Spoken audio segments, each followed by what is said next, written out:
Hai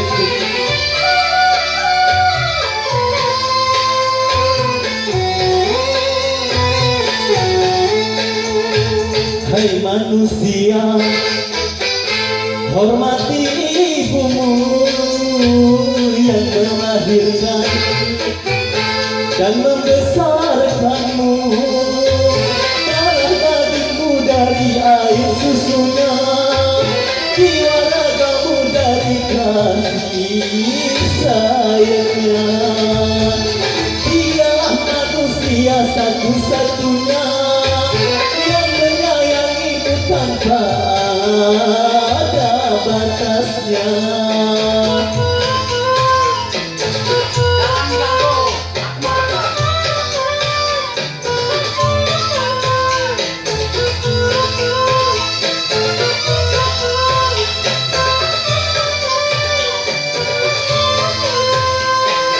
Doa ibumu dikabulkan Tuhan dan kutukannya jadi kenyataan.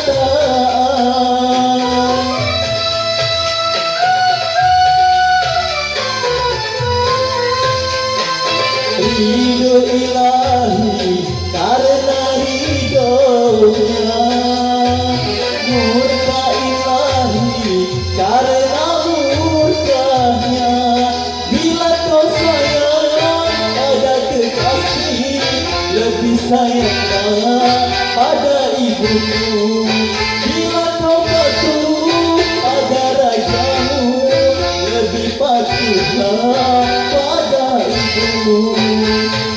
Bukannya gunung tempat kau meminta, bukan lautan tempat kau memuja, bukan pula dukun tempat kau menghibah, bukan kuburan tempat memohon doa.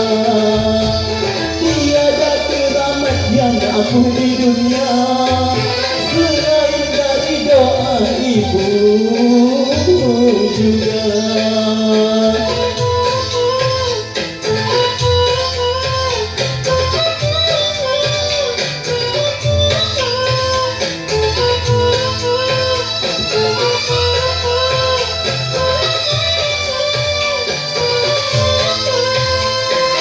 Doa ibumu dikabulkan Tuhan dan kutukannya jadi kenyataan.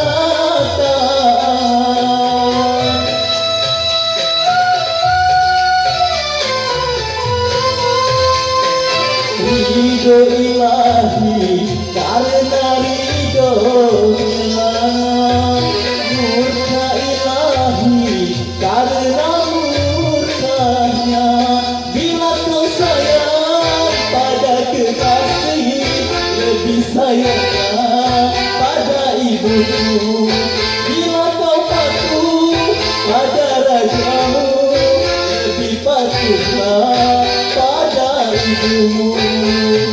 Bukannya gunung tempat kau memuja, bukan lautan tempat kau memuja, bukan pula dukun tempat kau menghibah, bukan kuburan tempat memohon doa.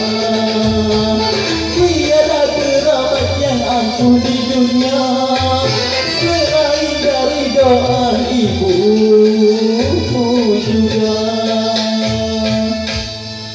Oke, kita